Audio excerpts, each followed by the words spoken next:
Good morning. Welcome back to 3 News First Edition. It is 6:42. For many coastal Bend families, Memorial Day means time on the water. Yeah, it makes sense. This morning, our Lexus Green is live with Texas game wardens talking boat safety ahead of the busy holiday weekend. Lexus, good morning.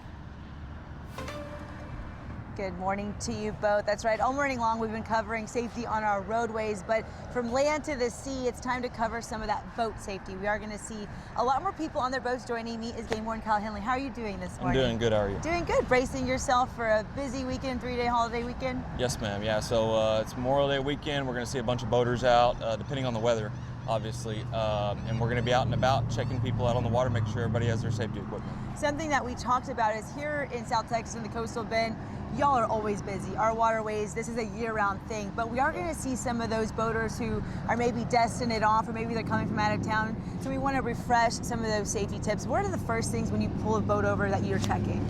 Whenever we do a water safety inspection, we're checking to make sure everybody has a life jacket for their person on board. If there's underage people under the age of 13, making sure that they have an appropriate fitting life jacket and they're wearing it. Making sure people are wearing their engine cutoff switch, water safety gear like your horn or whistle, and fire extinguisher. Absolutely. And then something that we always have to talk about is the boating while driving. You can get a BWI, would you say? Yes, yeah. So all of the same rules apply on the roadway as they do on the water with alcohol. So if you're caught intoxicated while you're operating a boat, you could go to jail for boating while intoxicated. And then in more enforcement, can we expect to see more game wardens out on the water this weekend? Yes, ma'am, absolutely. Yes, we're going to have quite a few people out here in Corpus. We're going to have people out in Port A, and then out all the lakes all over the state.